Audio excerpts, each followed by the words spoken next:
All right, we have more people that have come in and being admitted. Some are still in the waiting room of our great Zoom. And we will soon get started with some of our, just housekeeping about how to navigate the system and what to expect. First, I would like to let people know that we have simultaneous interpretation for this workshop in Spanish into Spanish and French. So, si quieren cambiar el idioma para el español, pueden hacerlo. Y también and also in French, pardon my French is a little weak, but as you can see, you can have press those buttons about the world in the bottom of your screen, and you choose the language in which you want to listen into to this webinar. And thank you all for joining. Gracias. If you have any problems with the interpretation, just let us know through the chat box. Bianca. Yes, Hernando? This is Hernando, yes. I have my whole course here from the university, and they are going to do it in Spanish. Can you explain how to get the Spanish in Spanish, please, for them? This is 35 students. Sí, señor. No, no hay problema. Gracias. But just 1 second, Hernando from Colombia is asking us to clarify in Spanish for their, he has about 35 students attending the webinar. Bienvenidos a todos los que están asistiendo desde Colombia. Si quieren escuchar a través de la interpretación directa, abajo de su pantalla van a tener varios iconos ahí, incluso uno de interpretación que tiene como el símbolo del globo, ¿no? Y ahí pueden elegir cuál es el idioma que quieren utilizar. Y a partir de entonces van a escuchar directamente en su idioma de preferencia, ¿no? En español. Cualquier problema que tengan con el idioma nos dejan saber a través del chat box para que podamos hablar con el sistema, ¿no? Y con las personas que están haciendo la interpretación. Muchísimas gracias. No, espero que disfruten. Voy a volver al inglés por el momento. So we're now back into English, and thank you all for bearing with us as we try to accommodate people who are all over the world joining us today for this conversation. A few features that wanted to share with you about Zoom. Most of you are now by this point in our pandemic world familiar with Zoom. If you want to speak, please unmute yourself, but otherwise remain muted because background noises can interfere with people's ability to understand what's going on. If you want to, at any point, make suggestions, let us know, your thoughts. Please join the discussion through the chat box, and we'll be bringing your comments and questions throughout the webinar to the speakers and to the facilitator. If you appear to be with a different name, make sure that your name appears correctly so you know who you are in the chat box, that is. And there are all these other features that Zoom makes it possible for us to use this thumbs up and applauses, so you know if you're enjoying. So feel free to use those as well. We are recording this webinar, so just if you have any problems with that, feel free to not participate, but we hope you stay in. And we also are live streaming it through Facebook today. So I hope you all are okay with those two the recording and the live streaming.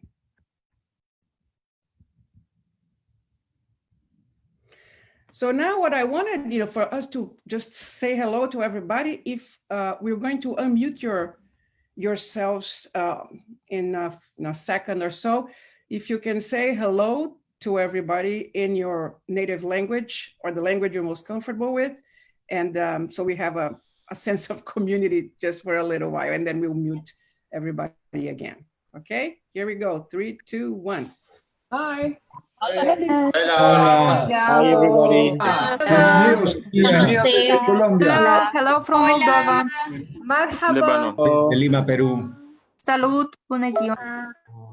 Hi, everybody. Здравейте от България. Hi. Jambo, jambo.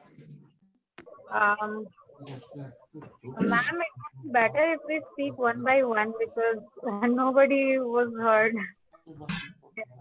Hi, I'm Nalini from Sri Lanka. Hi, from Kosovo. John Byron de Colombia. Hello. Okay. Bună din Moldova. My name is Leo from London. We have a lot of people from parts of the world. That's wonderful. Marhaba, this is Monica from Concern Worldwide, Lebanon. This is Steve from Wales.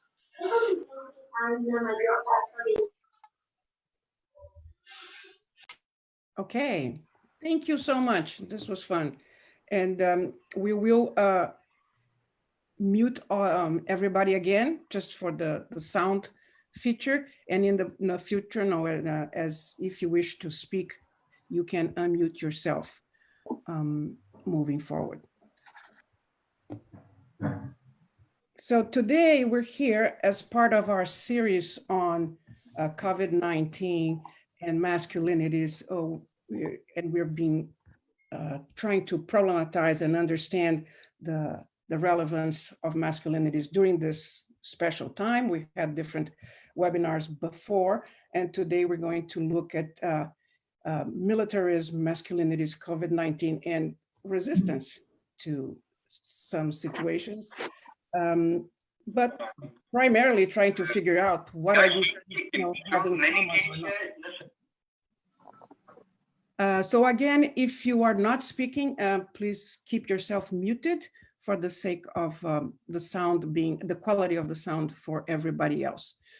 For those who don't know of Men Engage Alliance, if some of you are new to the Alliance, we are an international network with members throughout the world.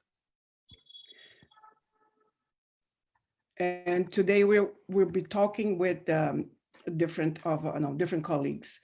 We are addressing masculinities and patriarchal systems and trying to achieve gender justice for all. We build inclusive alliances, from local to regional to global levels.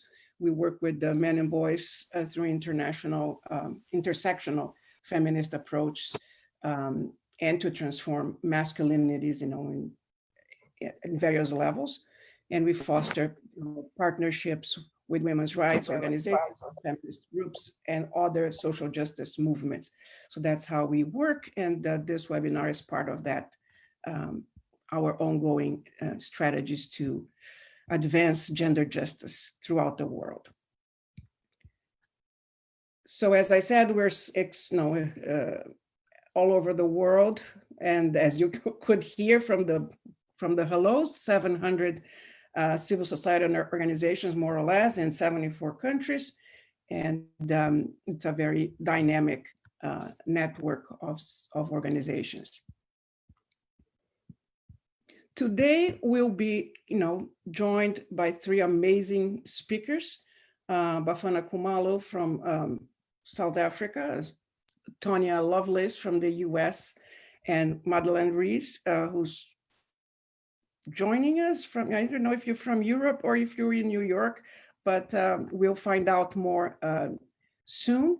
So I hope you enjoy our fourth panel in this series in trying to make sense of COVID-19 and how we can understand what goes on, that it's different or the same as usual, but just highlighted in a different light.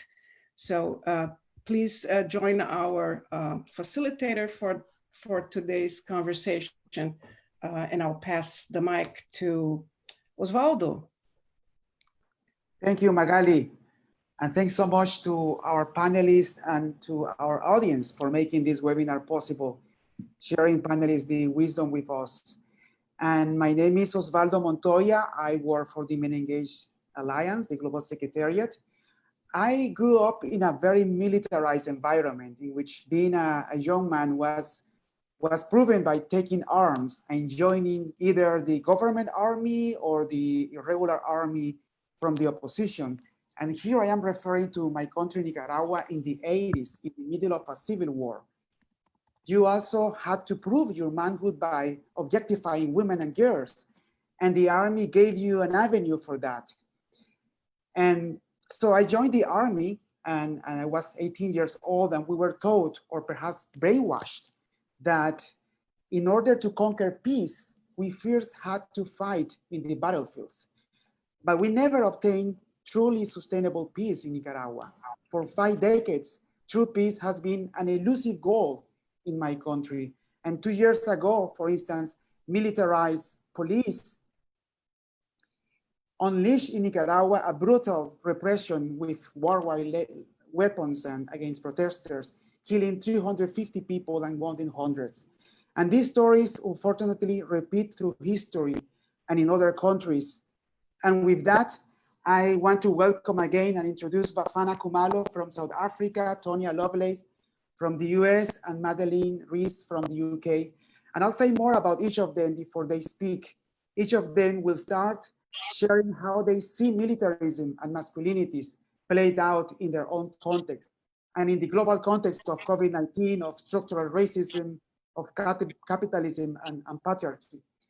So we will start with Bafana, and let me say that Bafana is our global co-chair of the Men Engaged Alliance. He's also co-founder of Sunken Gender Justice, an NGO based in South Africa, and currently he serves as a senior program specialist.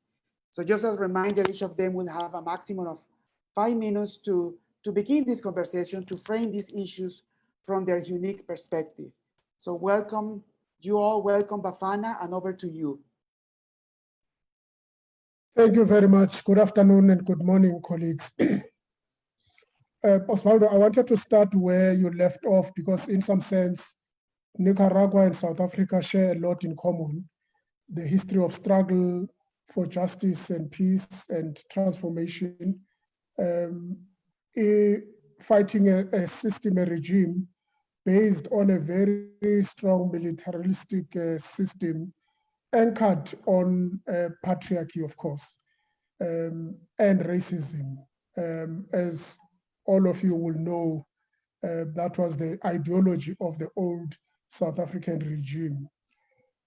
I think we, sadly, in our democracy, have seen some of those norms and values of patriarchy being carried over into a democratic environment.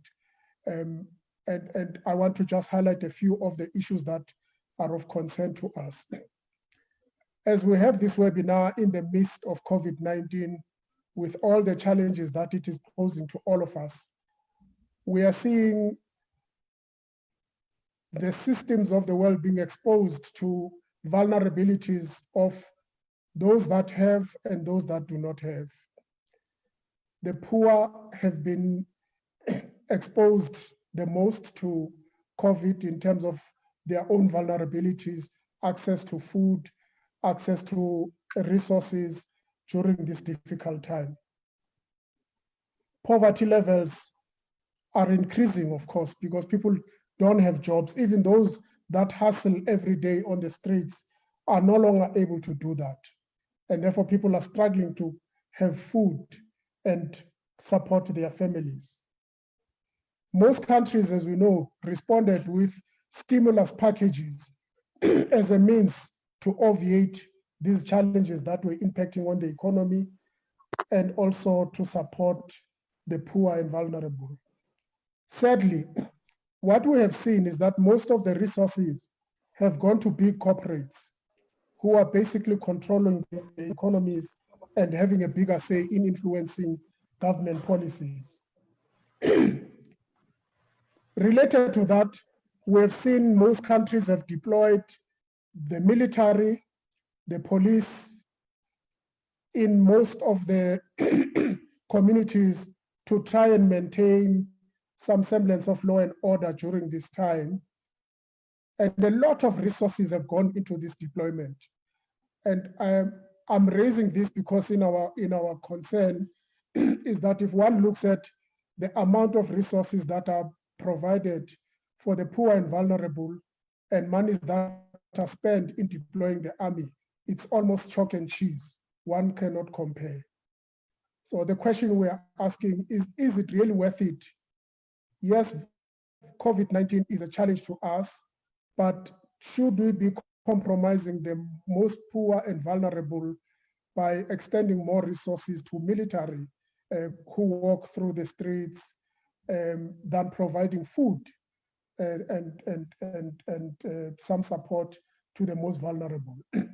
In South Africa, over 200 personnel have been deployed, both army, police, and local police. And as I've indicated, this has all been at great cost. The other challenge that we have faced, of course, is that because armies are trained usually to mete out, some savage disciplinary measures, we have seen communities, citizens being ill-treated by army, and people that were being forced to be contained in their homes, who live in squalor, in shanty towns, in one-room houses, where you can't even have physical distancing, were constrained even when they go and buy food, where the army was in fact forcing them, meting out immediate justice for them being out of their homes, forcing them to do extraneous exercises in order to try and put some control. Of course, this was breaking the law, but the challenge is that because the army itself is so anchored on a patriotic approach to how you deal with issues, we have seen an abuse of the military, even in an era of the pandemic. 11 citizens have died so far in South Africa at the hands of the security forces. 230,000 South African citizens are today facing criminal charges just for frivolous things, that they were out of their house, they were running, and all of that. And this, in our view, could have been handled differently if the approach was different in how we were approaching the challenge of COVID-19. The last point I want to make is that we've seen with the George Floyd episode, most countries rising against the violence of the police in the US, which I think has been commendable, because it has been helping governments to sit back and really consider that Black lives indeed do matter. The strange thing in our case is that our government supports Black Lives Matter and came out publicly. But of the 11 families that died from the hands of the police and military, none of the officials have shown support to the families who have lost these lives. And we've called them out on this contradiction, because you can't support a struggle in the US against the people, and yet your own army kills people and you don't take responsibility for that. And I think these are some of the issues that confront the work that we do in this sector. How do we change the narrative so that we have a military that is accountable and that can be held to account when wrongs are done? Thank you, Oswald. Thank you, Bafana. Thank you for these remarks, for your analysis, and how splendid you characterize what the army is in the war. The army, as you were saying, is anchored in patriarchy. And unfortunately, it doesn't only limit to the army itself, it's present in our culture. And we have a militarized culture, a a culture of war, of violence spreading everywhere. And thank you also for reminding us about how COVID-19 has exposed the vulnerability of so many people, oppressed communities across the world, and the problematic way in which the police and the government have used the police and the army to provide a response to the pandemic. So thank you for that. And now I would like to, now we're going to hear from Tonya Lovelace, who is a global intersectional leader with 35 years of experience as a community organizer and movement maker, working to end violence against all genders and communities. She has assisted local, state, national, tribal, corporate, and government agencies. And she is also a university professor and is part of the board of the North American Men Engaged Network, NAMEN.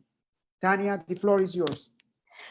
Thank you, Oswaldo. I do want to say that I am not currently a college professor, but I have been for off and on, and seeking to meld that concept with the work I'm doing with nonprofits to bring education to organizations. So thank you so much for this opportunity. Thank you so much, Bafana, for your profound of laying out and perspective of what's happening in South Africa, which I believe really lays a great ground for what I'd like to talk about in the US. And so, you know, one of my colleagues on this call said, you know, so much is happening in the US. She said, good luck with that. And so I thought that was funny, because the truth is that there is so much to be said about the US that I can't really cover it all. And there are many perspectives to come from. But I thought I would share some thoughts from an intersectional perspective. And so I'd like to say that I see militarism, which really is the ultimate act of power and control, as the primary tool that holds three intersecting global ideologies in place: Eurocentricity, patriarchy, and capitalism. Oswaldo made reference to those in his introduction. And so I put forth that it takes both macro and micro militarism to maintain power and control, with both political and personal acts that create systemic and systematic controls. And so Eurocentricity, for example, places Europe and the construct of race and whiteness at the center. And so racism and xenophobia really work together to protect and preserve Eurocentricity. And core tools of racism and xenophobia include macro acts of imperialism, transatlantic slave trade, Trail of Tears, genocide, border patrol. And then it also reinforces micro acts of Ku Klux Klan, of vigilantism, and daily microaggressions of trolling Black and Indigenous people of color, or what I will be using the term BIPOC people in public spaces, in the workplace, and in which individuals exert their systemic privilege to enact. And so individuals can absolutely participate in acts of militarism and participate in support and reinforce militarism. Capitalism then places ownership, private enterprise, competition, supply and demand, and individualism at the center. And then classism and economic disenfranchisement protect and preserve capitalism.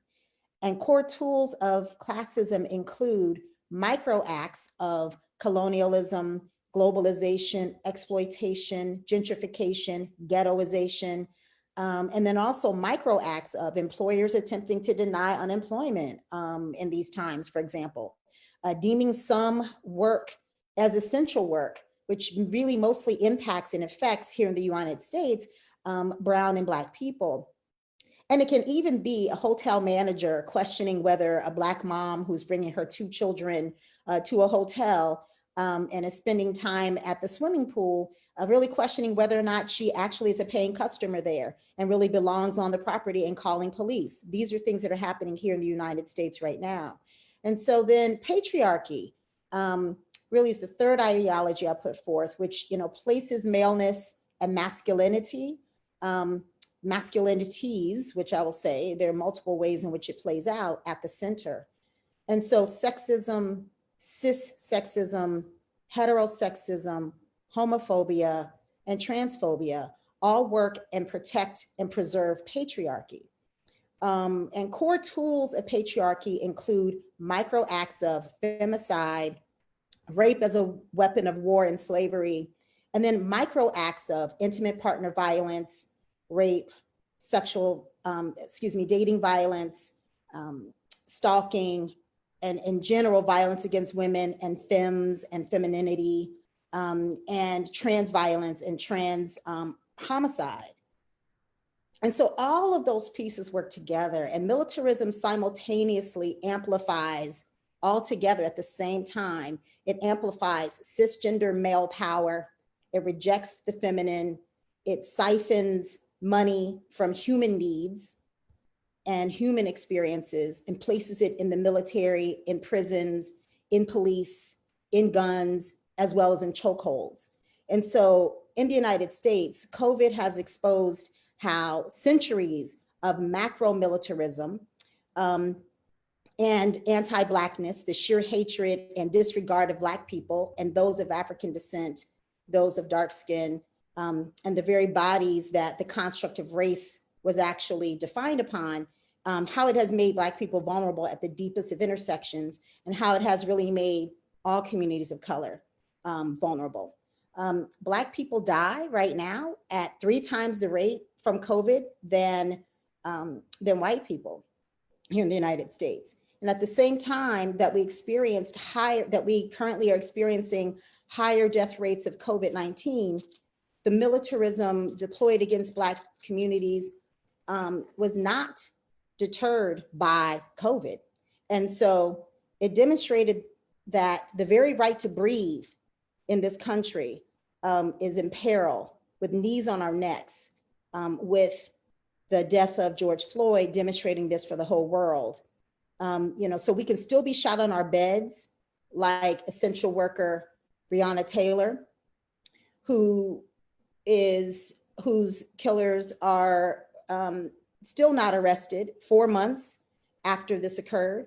You can be shot in the back in the parking lot of Wendy's, like Rayshard Brooks, hunted down, stalked, and wrangled while jogging, and killed, like Ahmaud Arbery, and killed by police, and then misgendered by using the dead name of a person such as Black trans man Tony McDade, and then the many Black trans women who have passed away this year and who have been killed.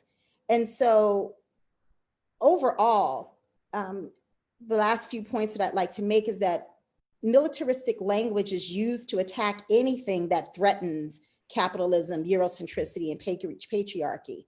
And so this is really a dog whistle and a way to rally as a rallying cry for those who are both engaging in macro militarism, as well as those that can engage in one-on-one community-based militarism, that it's being used. So there's no mistake why the term such as war on COVID-19 has been used. It's been used to justify the use of police and military to monitor the use of face masks, and so forth.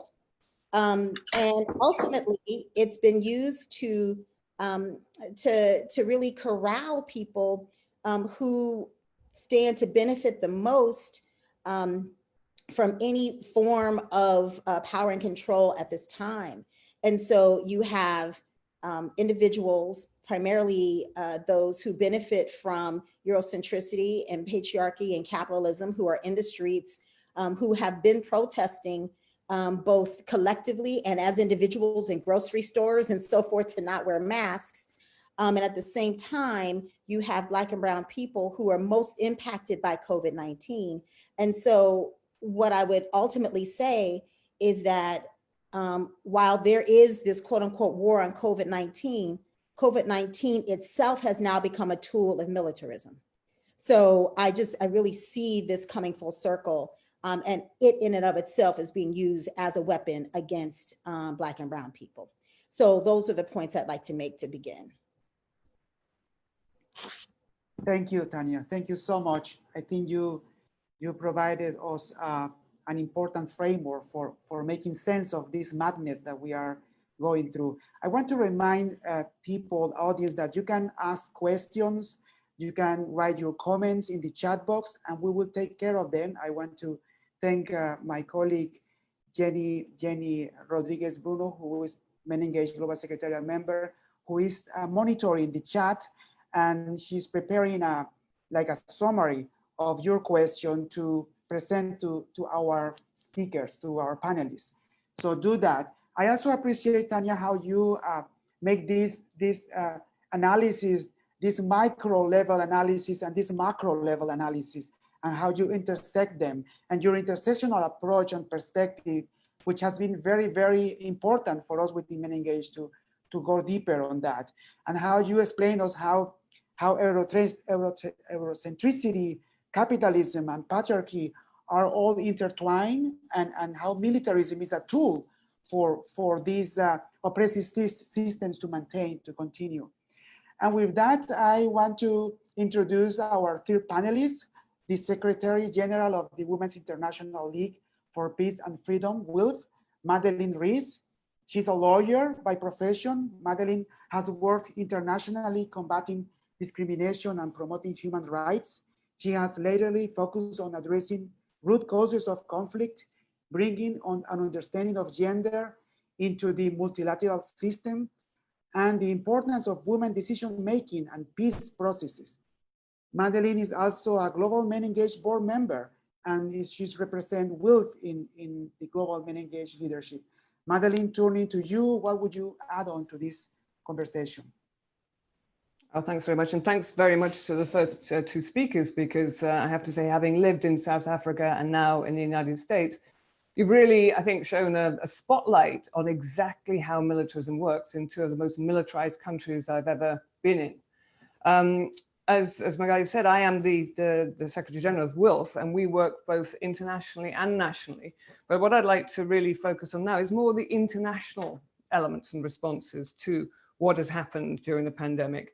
Quite clearly, from both of the two fellow panelists and from what everybody has seen around this, patriarchy kills.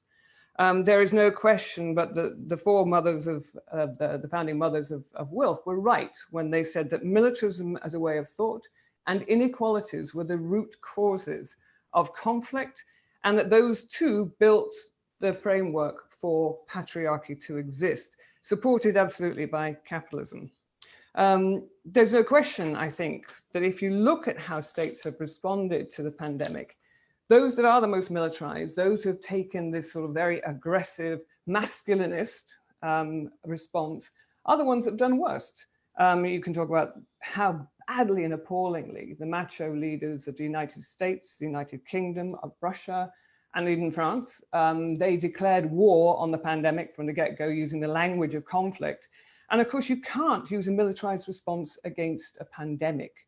It cannot possibly work. But that in their mindset, because of this militarized indoctrination of how you do security, is intrinsic to their responses. And of course, it didn't work. And just to say that it's not only those, of course, the Bolsonaros of this world, again, using the language of strong masculine leadership to get us through. And yet they're working in communities where the distortion within the economic system based on the neoliberalism that they'd adopted, as you referred to, Tanya, is very, very much at the core of the failures of the response. So if I just tell you now, just to move and to segue into just how much the United States is spending on military, there are more nuclear missiles in the United States than there are hospitals. That during the pandemic, the nuclear powers continue to spend $138,000 a minute on upgrading and holding on to maintaining their nuclear weapons. That for every single submarine that's built, we could have had 9,000 fully equipped ambulances. And the figures go on and on. If you're spending $2 trillion a year on weaponry in order to maintain this militarized security approach, you do not have the resources to put into the care of your community, which actually builds into and necessitates what is necessitated in order to have human security. So it's not a surprise again that when you look at those who did best in actually countering the pandemic, and you can look at New Zealand, Finland, Iceland, Denmark, Norway, they're all communities in which there is much greater gender equality. There's much greater racial equality, not perfect, but there is much greater equality. There is much more focus on investment in infrastructure for the care in the community, such as healthcare, such as education, such as social welfare, which then ameliorate some of the worst conditions which lead to vulnerabilities to being able to get through the pandemic, both in terms of your economic solidarity that was shown, and also in terms of the basic health that you have before you get into the pandemic. So it's clear that in those communities where there was greater equality, they did better.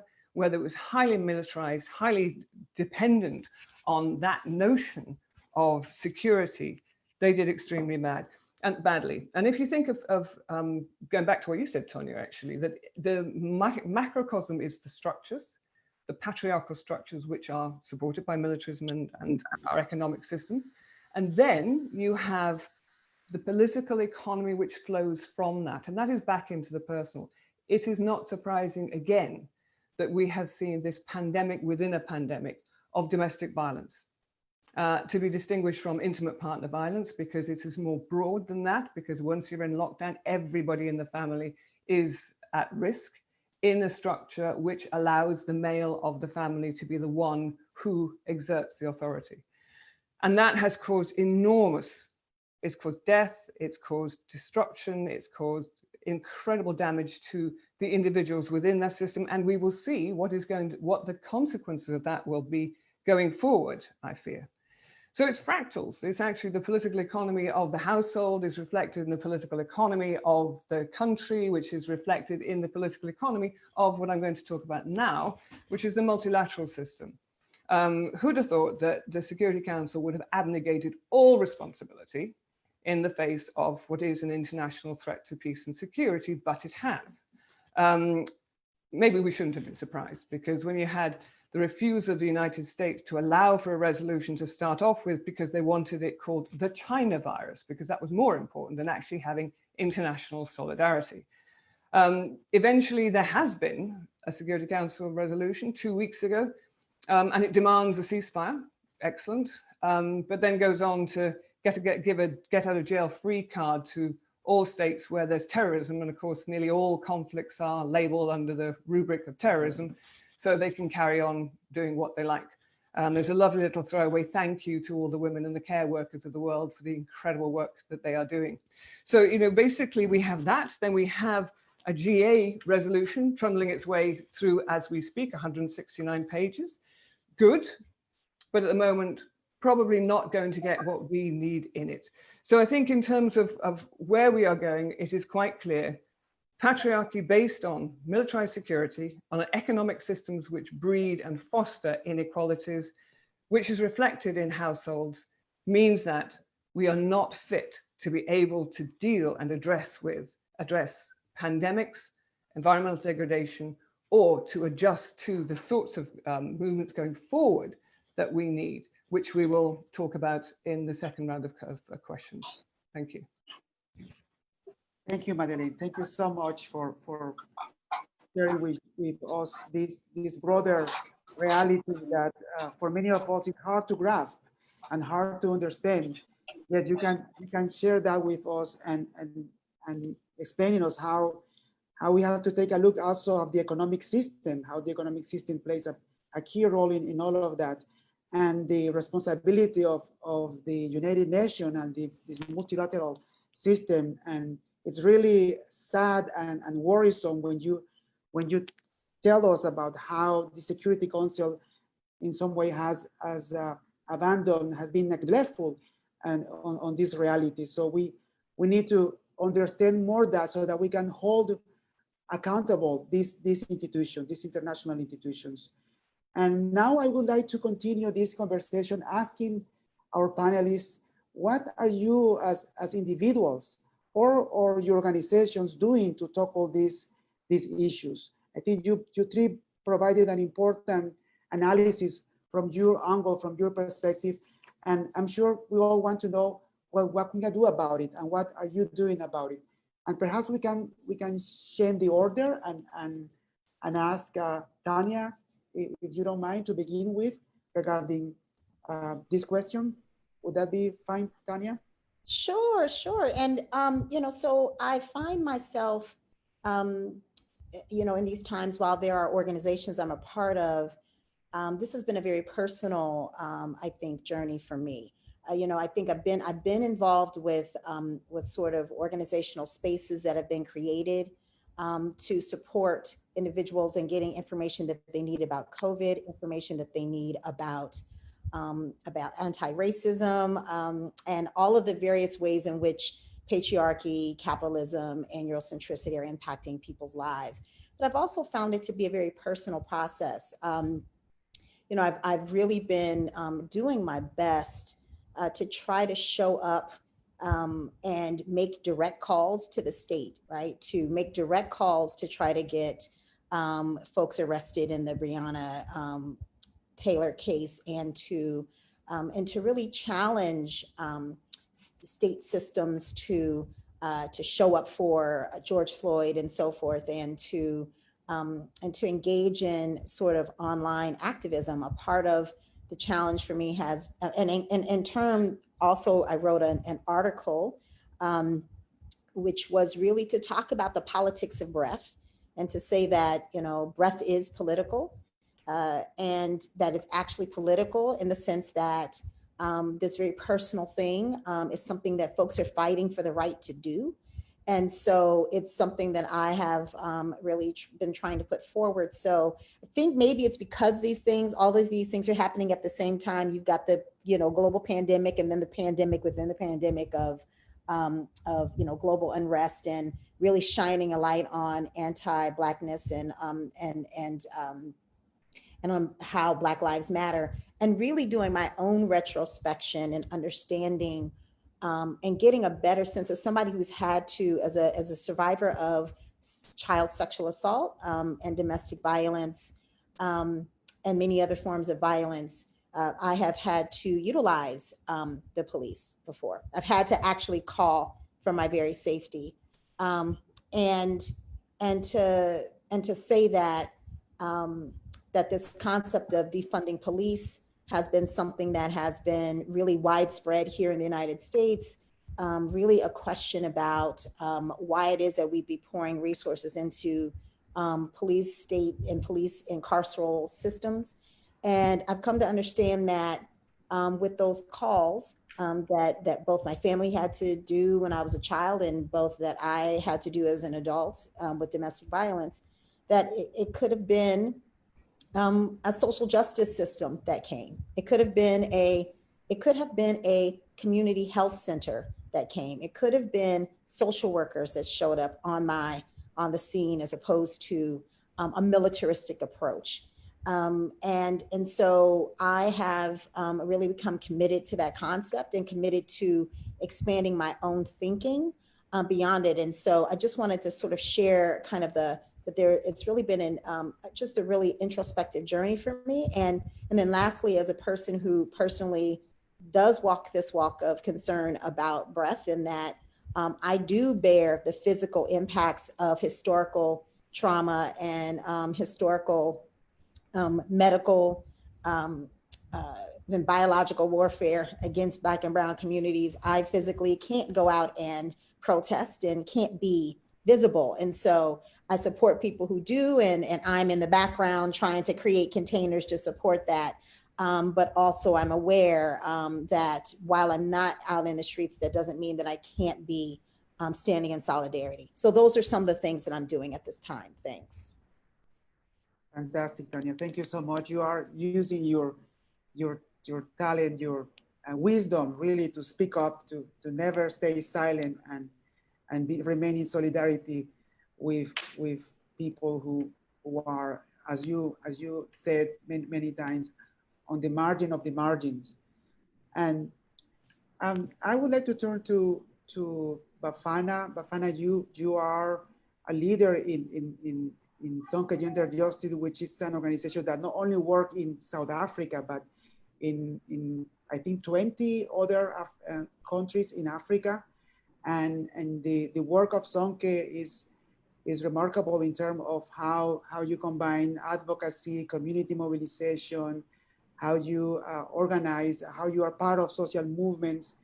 And we'd like to ask you how your organization and you also are doing to tackle these issues that you described quite clearly before. Thank you, Aldo. Just a few of the activities we are engaged on. We're currently doing a review of all the stimulus packages. We have sampled a few countries in the region to consider how much money is being spent on corporates, on the military, the security, and how much is spent on communities, particularly the vulnerable. And we want to gather this information so that it helps us in our advocacy campaign to call for defunding of some of these military interventions where lots of the resources are required for the poor and vulnerable. And we are hoping that we will get good data that will help us in our advocacy strategies. But we've also been monitoring what has been happening with the peace missions, because it's not very easy to access the military system. It's a very tight system. If you are not part of it, often people will not let you in. And so we've been monitoring, because our country contributes a lot of military personnel for peace mission in the region. And there's been lots of problems there, as you all know. Sexual abuse, violations of their codes by, military, just, breaking the laws in the countries where they are deployed.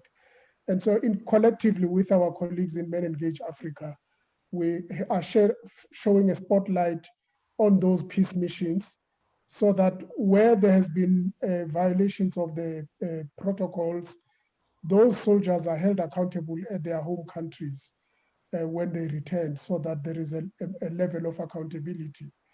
And because of this engagement, I think it has given us a foot into engaging with the military command structures in our countries, where they are willing now to let us in to facilitate training on gender awareness in these military establishments. We hope that through these interventions, we can begin to change the mindset, for instance, about the kinds of norms that are perpetuated there, how even women that are recruited into these spaces are treated even within the military formations. How do we change the understanding of the role that women play in those spaces? We work with communities as well in these spaces where there is still internal conflict. As you know, in Africa, we still have a lot of civil strife, in ensuring that when there is peace negotiations, because the strange thing about patriarchy is that men on the main cause wars and send our children to go and fight. But when they are tired of wars, they also want to sit around the table and negotiate peace for the wars that they have created, and exclude many of those that have been ravaged by these decisions that they've made. So we push through our Men Engaged partners to say, you cannot have a peace process when you don't have women sitting on that table, for instance, where you have young people, so that whatever the peace outcomes that come out of that process would be broadly inclusive of society, not only the military formations, but also civil society engagement. And we think through these engagements, we are beginning to change the mindset that the military has to control, everything from starting wars to stopping them at their whim, so that they can be held accountable where things that they are doing are actually creating a lot of havoc. And so through these interventions, we think it gives us some leverage to begin to, encroach in these spaces where we normally are not easily welcomed. Thank you, Bafana. It's really, you reminded me when the opportunities that I have had to provide training for military forces in my country, and it's really challenging. I think one of the most challenging moments of my work as an educator gender equality and transforming masculinities has been working with the military, with the defense. And I imagine that you might have a similar experience.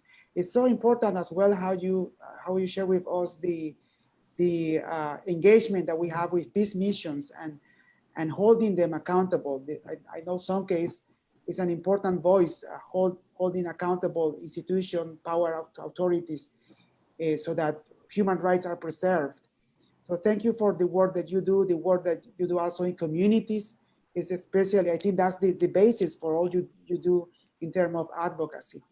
And now we want to turn to Madeleine. Madeleine in WILPIF is really an amazing peace organization and doing such an important work. And we want to hear from you about what WILPIF and you are currently doing to tackle the issues that we have in front of us. Well, we've got 3 days because it'll take me that long to get through it.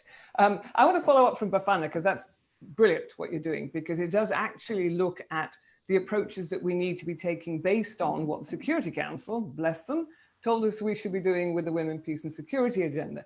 Park that one, I'll come back to it in a moment. But when we first started having a conversation, okay, what's WILP's response to the pandemic?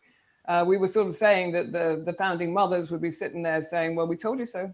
So we had the analysis, we already had the framing that they had given us, and history matters because we were able to then see how we've been working on this for the entire time. It is our framing, militarism, capitalism, gender relations as causal.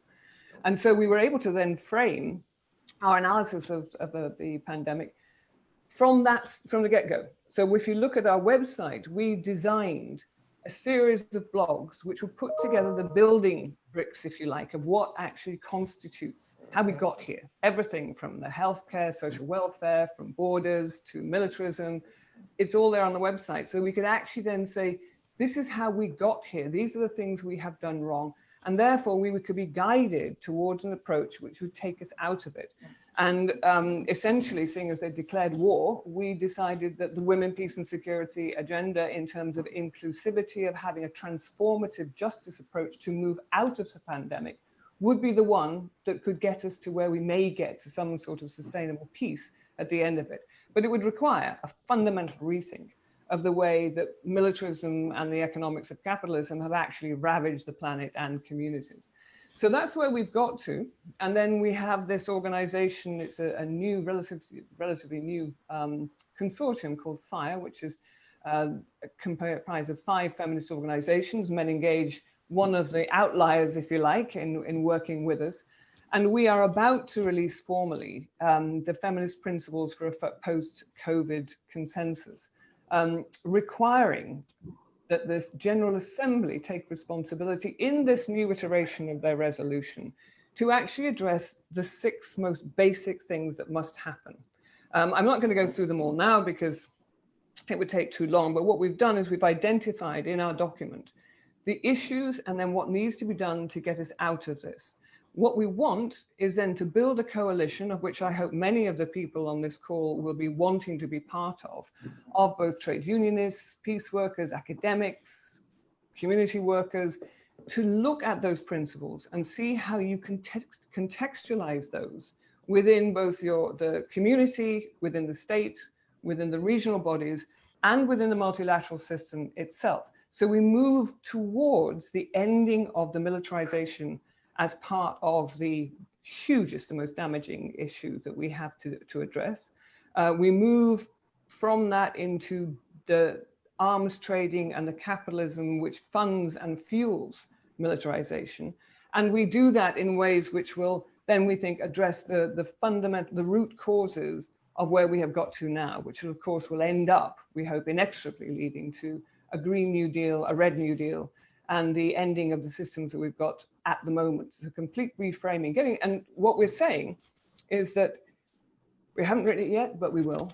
Underpinning everything we say, there is already an international normative framework which obliges us to do this. It's just that we have not done it, or that states who have signed up or ratified instruments are not complying with it because they can get away with it. Well, this is what we have to use. We have to organize intelligently to be able to say that these are things which happen. This is what we have been obligated to do. These are the frameworks for accountability, and these are the people who must drive it forward. And it has always been the inclusivity that we have lacked in being able to take that. It's exactly what Bafana was saying. The guys with the guns cause the wars, sit around the table, divide up the power, and wait until the next one so they can get more power. Doesn't work. So we've been doing that, and then more at a grassroots level, we have set up solidarity funds so that there are some amazing sections that are doing solidarity work in taking assistance support to more communities that are even more in difficulties. I hear a lot of background noise. They've been able to be more effective in being able to achieve that and making sure that we get that information. We have done that, and we're about to publish again a really comprehensive consultation that we did with our partners in the MENA region to look at the impacts of COVID in their ability to continue with the peace building work that they've been doing. So there are many, many more things that we have been doing, as well as Bafana pointed out, there's all the everyday stuff that we mustn't forget, because who's holding feet to the fire on disaster capitalism? It's what you're talking about with making sure that when you look at the bailouts, where is it going? How does that intensify the structural inequality in economic terms that already exists and makes it even more difficult for us to be able to affect those changes? So I think going forward, what we need is to build this coalition of all of us who've been excluded. They've been banging on the doors of those structures of power, like the military, like the Davos group, like the G7, the G20, who control what it is that we do in structures that we can't access. And now we change that. Wow, that's a clear pathway that you are giving us. And Men Engaged, it is a coalition, and it is, that's my perspective. It is willing to be part of bigger, stronger coalitions. So we really need to learn more about these six basic proposals that you have put forward with others, and see how we can be part of that. I think it's extremely important. I want to echo what you said about the WILF website, the richness of the analysis and proposals that you can find there. And in preparation for this webinar, one of my homework was to visit your website, and I took copious notes of such as amazing analysis. And I would like to read a paragraph of one of the analysis that I found in the WILF website that says, WILF advocate for a feminist and green COVID-19 recovery by radically changing the foundation of our economic system. The exploitation of nature and people sustained by the capitalist system needs to be dismantled. And the the $1.9 trillion US dollars spent on the military industry need to be diverted and invested in green sources of energy and social infrastructures. Just one example of the depth of the important, not just analysis, but clarity in terms of what we need to do. So I'm sure our audience are very eager to be part of this conversation, and they have a lot of questions. So now we are going to hear from the audience, and thank you for all of you who are putting your reflections and your question into the chat. Thank you to Jenny again for monitoring the comments and questions from the audience. And she's going to be the voice of all of you. So over to you, Jenny, to share how can we hear and what question and reflection we have from people who joined this webinar. Thank you so much. Yes, wonderful questions and interventions from colleagues in the chat box. I've been just tracking some of the main questions, and perhaps I can pose a few back to our panelists. One question was, violence is learned and can be unlearned, but when violence reaches the macro or structural level, like in the case of militarism, what strategies do we put in place to eliminate violence at that level? Are we just working with those leading these power systems?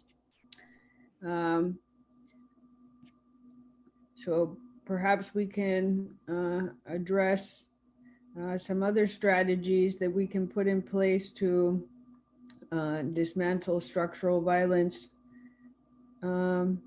Also, several questions on how does this link with masculinities, very specifically in terms of as COVID-19 has in a way conspired to strengthen how masculinities pairs and articulates with these systems of power and oppression. So maybe just to flush out a little bit more for colleagues, how particularly are we seeing the rise of these masculine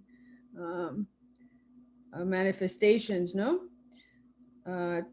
Of power. I'll leave it there for now and then to have our colleagues answer, and then I'll give a recap of a few different interventions that colleagues made. Excellent. So we have two questions, one around how to address structural violence. And we know the militaristic mindset is with more violence. I mean, you address violence being more violent than the enemy. And so how can we do that differently? And how does this relate to masculinities? And so those are two questions. I'm also seeing in the chat question about specifically about the Security Council, the failure of the Security Council to lead, to have a leadership in this moment. So that also could be another question to go deeper.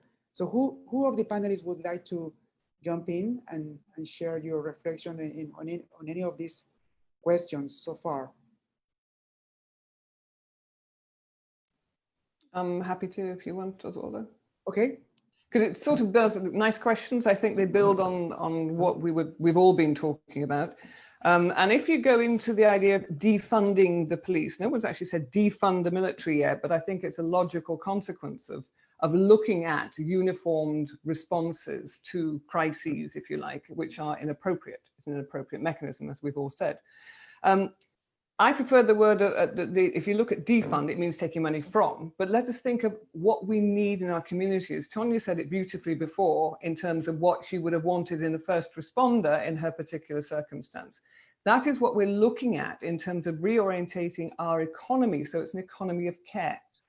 So that essentially we take money from enforcement of law into in supporting the other form of human security. You actually demilitarize the entire operation of how society interacts. That has an enormous impact on how the genders interact. And this, I think, is a crucial question, because everyone says, how are we going to end this sort of culture of the binary? When you see countries which are highly militarized, and I think the United States being, as I say, one of the most I have ever lived in, and that includes living in Argentina under the generals, it's a natural way of being. And that reinforces a particular form of masculinity and a particular form of femininity. And I'm generalizing here, but it does. And that means there's an unquestioning response to things like defund the military, defund the police. You don't touch it, you don't go there. And it's amazing to me that we're seeing this defund movement really taking off. But what we're really saying is, without going on too long, is we need to rethink how we use the money, our money that we pay in taxes, in order to have the sort of human security that we want, which can then change the political economy so that there is greater gender equality within it, and we recognize all the different genders that there are within that terminology. And we haven't got time to go into all of that now, but I think, Tanya, again, you exposed it well in your initial presentation. So that what we're looking at, different form of economics, different form of responses based on care, the absolute need of moving away from putting men in uniforms, increasing the levels of separation from the normality of society, of interaction with non-like-minded, so that we actually then, over time, and it will take generations, it's not instantaneous, over time, we will then get to change the way in which we react one to another based on gender and based on our racial differences. And one hopes by doing all of that, we will improve the economic inequality, remove the economic inequalities which are feeding off both of those two discriminations. Fantastic. Thank you, Madeleine, for that response. Bafana, Tanya, would you like to add something on around this question? I just want to add one small piece, Osvaldo. I think we also need to be more vigilant as civil society and hold, these military establishments accountable. I think too often we give them free rein, such that even when they commit excesses and do things wrongly, even by their own codes, there's very little accountability. So I do think that we need to introduce a level of vigilance that also indicates to the powerful that they can't simply do things at will without accountability.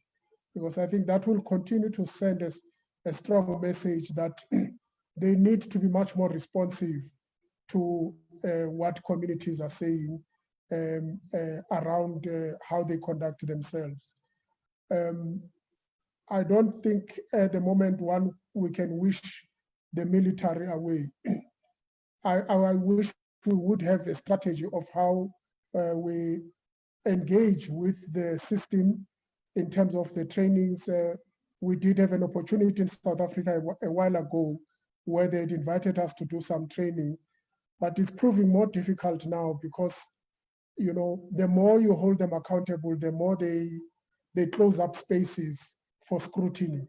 And so you don't even have, the opportunity to access those spaces, to influence their curriculum, to influence the thinking, because many of these people that are recruited, they are young people who come from our communities, but are then, transformed by that system to behave in a particular way that reinforces, these dangerous masculine behaviors. So I do think that where we have opportunities, to engage, we should grab them so that we can at least have a foot in the door to ensure that we are in a position to influence their curriculum, to participate in alternative trainings about gender awareness, about masculinities, about norms and behavior, because I think it's in our interest if we are able to get that space to use it to our benefit.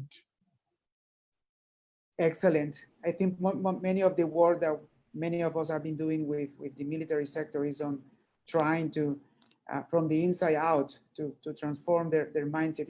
I'm not sure if that's the long-term solution, but at least it's something that we have done. I think Madeleine wants to come in to add on something. Thank you, Osvaldo, and thank you, Bafana, for that, because I would love it if we thought that we could change it from the inside out. I don't think we can. I, like you, have been involved in training, and let's step back and think, what is the military for? And the military is there in order eventually to be prepared to do violence.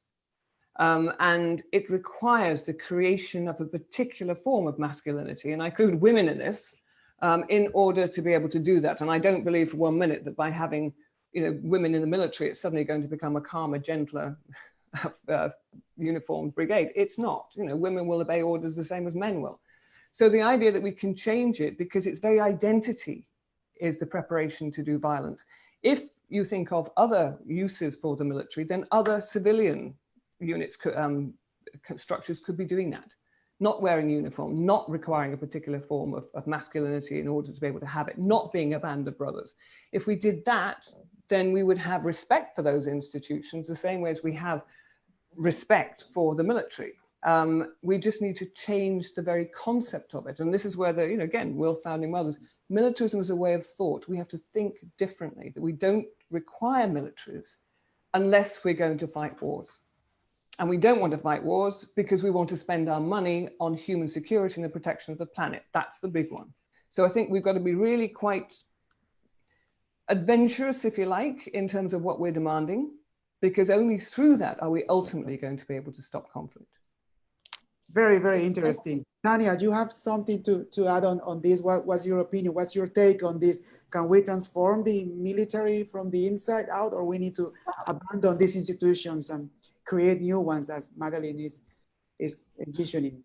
Well, I mean, I think that the approach really, so what I would like to sort of look at is, for example, how Black Lives Matter really first challenged an ideology, right? They both, they said, you know, there is this concept of Black Lives Matter because very clearly both systems and people are demonstrating that they have very little regard for Black lives, right?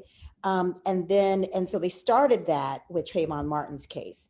Then with George Floyd's case, you had the very demonstration of you had the visual of literally a police officer's knee on the neck of a Black person, and then watched him, I mean, you know, die before our very eyes and choke his breath out. And so, and please excuse me for, I should have said trigger alert. Sometimes I talk without even thinking about what I'm saying.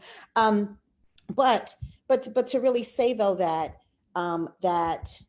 that both the ideology and then the structure and the very ways in which individuals within those structures play out the patriarchy, the capitalism, and the Eurocentricity, it's all sort of there. And so here in the United States, you know, the earliest form, some of the early forms of policing in the United States goes back to slave patrols and goes back to corralling indigenous people, and where they were hunted and chased and terrorized, and really had to show their paperwork, permission by white people to be able to be out and about, and also then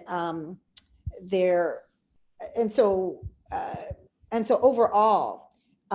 There is this, policing systems are in the United States have been embedded, have been infused by the concept of, on the very backs of Black people, indigenous people, and brown people overall. And so the idea that that system can be reformed, you know, it's what I had to remind myself of is that would be in some ways like saying, let's reform violence against women. Let's talk about how we can have a form of violence that then doesn't do this, this, and this. I don't think you can do that. I think the general concept is eliminating the violence itself, right? And creating spaces and homes that are in which there is healthy engagement and all people are in those homes are supported and free. And so then I started to think, so then if the ultimate goal is ending violence against women, but we do all of these in between measures to get there. I understand that we have to do temporary measures. I do things now with the intention that my grandchildren, my great grandchildren will be able to come and take it to the next phase. Not that it stops there, not that somehow by doing a police training or doing some form of reform that it will shift this in the moment. The goal would be to end policing, right? Like that goal would be to end militarism, not to actually reform it for all time. So I guess what I would say is that I see it almost as, and I hope I'm being clear, I see it almost as sort of a process, right? That it's that, you know, by identifying that US policing is entrenched and has started on the backs of containing and detaining and exerting power and control on Black and brown bodies, then the goal would be to then dismantle policing and that concept overall, and to come up with systems that are people first, communities first, that both first, as Madeline said, takes the human need and the human experience first, and then finds other ways to engage in securities that are led and steered by people. So those are just some thoughts that I'm kind of offering. Thank you, Tonya. Sounds like the original sins of these institutions make them very difficult to transform, but we need something completely different. That's what I'm taking from Yes. your analysis. Well, yes, because the idea would be then that, that again, if we are, you know, I don't know that there are many people who would say you're never, as Madeline said, you're never going to get to a place where policing, where military is going to somehow be of support. Military, the purpose of it supposedly is around war. So then hopefully the idea would be that we would eradicate war.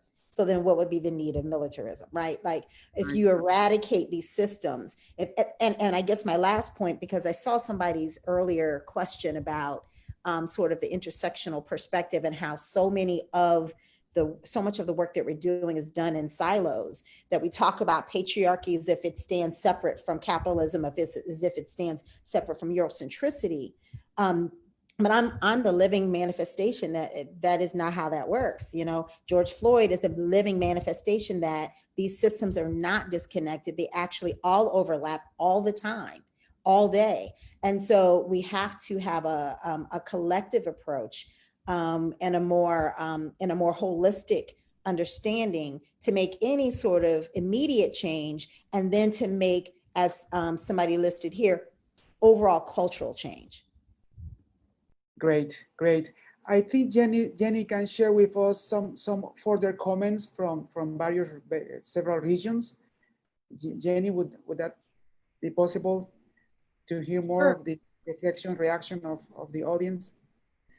Yeah, I think just in a minute, I'll do a quick recap of a few comments that just echo how pervasive these problems are globally. We had one colleague from Sri Lanka saying, COVID-19 has taught us that states must spend on healthcare and not warfare, but our states are still spending on war and investing in arms rather than health. The Sri Lankan president, for example, has appointed a task force to respond to COVID-19 and is being led by a military commander and other military mechanisms. As well, we have a colleague from Kosovo sharing, this is very interesting and much needed discussion for many countries all over the world. It's very true that countries with predominantly male leaders and militaristic masculine language and narratives did worse in containing the spread of COVID-19, and trust of populations was much lower. Here in Kosovo, many of the men politicians used this situation to fight for more power, and as a result, there were conflicting messages by different politicians regarding measures. The prime minister, for example, to respect measures versus the president who was saying, don't worry about it. So just conflicting politicization of the problem in order to amass more power.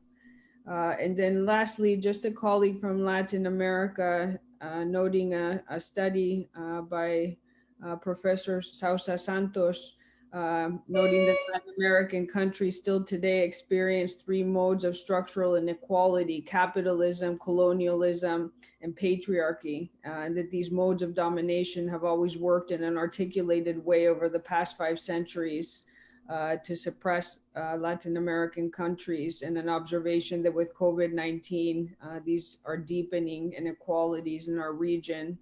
And now we're seeing this rise of militarism as well, working in coordination.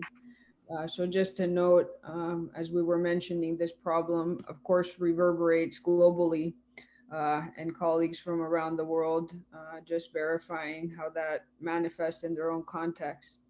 Thank you. Thank you, Jenny. And I'm going to try to synthesize a little bit of what you all said, of the audience and our panelists, and just to highlight a few things before turning over to Magali for the closure. I think one thing that I get from this, one of my takeaways, is that we really have to understand how this system, this complex global system works.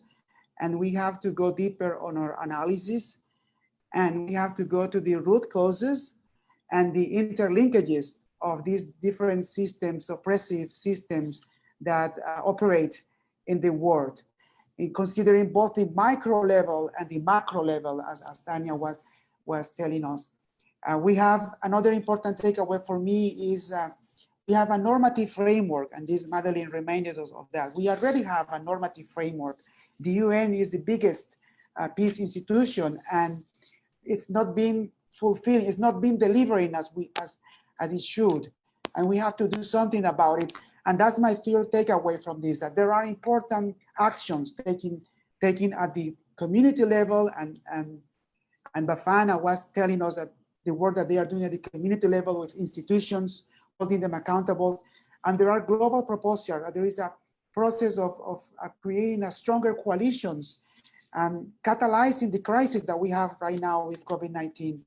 And we have to join that. So I think after this, all of us have the homework to go to find out more about this global proposal, this coalition building, this macro coalition building, how we can be part of that, both in personally and part of our organization as part of Men Engage.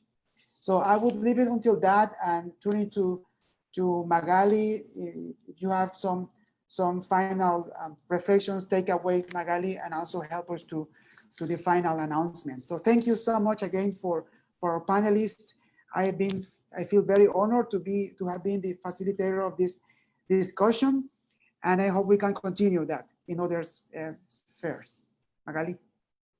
Thank you, Osvaldo. It was a great facilitation and a great panel, of course. And we saw from the questions from everybody that Jenny, summarized a little bit. There were many questions and and comments throughout, showing that this is of interest to everybody, around the world.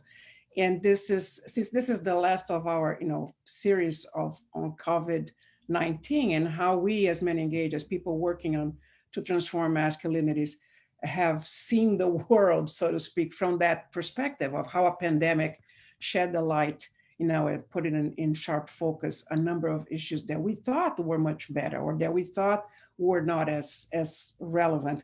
And I'm going back to what Madeline has put in the chat box as well. The peace is a long process and it needs constant attention. And so does gender justice, gender justice, which is what we do. So to stay with that question of what can we do ourselves without trying to do more than we're capable of, is by focusing on things, like patriarchy. Gender justice is one of those things as peace. If we really want to get to have equity, equality, in rights and justice and in all other forms, we need to pay attention to the issues of gender and masculinity as they appear in intersecting, as Tonya said, with all the other issues that not only of individual identity, but of systemic normalization of, the way to do things. And as people said, invest more in care as opposed to control and punishment, not to mention the sheer violence. So I think COVID-19 has brought to our attention that there's a lot that needs to be done on issues that we were perhaps ready to kind of, let's move on from domestic violence, let's move on from gender-based violence and focus on other things, but not so fast. It seems like there's still a lot of work to be doing on these issues, and perhaps reshifting a bit the way we look at issues that we've been looking all our lives. And that is the work. We will continue to adapt and adjust to the focus that's needed, but not neglecting issues that are clearly in front of us and building, vision and collaboration. And this has been an amazing experience to hear from everybody throughout these the four webinars that we had. So thank you all. And I just wanted to remind everybody that the Men Engage Symposium is coming up, and the call for submissions is open until mid-August, so until August 15th. Please visit our website and circulate with your networks to spread the word about this call for submissions. We would love to hear from a variety of perspectives during the Ubuntu symposium. That's men engage symposium coming up. So without much more, thank you. That's what we wanted to say. Thank you all for being here with us today, and have a great rest of the day or evening and the rest of the week. Thank you. Thank you. Thank you so much. Thank Yeah, you. if you want to say it, unmute yourselves and just say thank you in your language. That would be fun. Thank you. Thank you. Wonderful. Nandri Thank from you. Sri Lanka. Really great. Thank you very much. Ciao, gracias. Salud de Colombia. Nandri, Sri Lanka. Muchas gracias. Shukriya. Saludos desde México. Bye. Bye. Saludos, Osvaldo Montoya. Chao.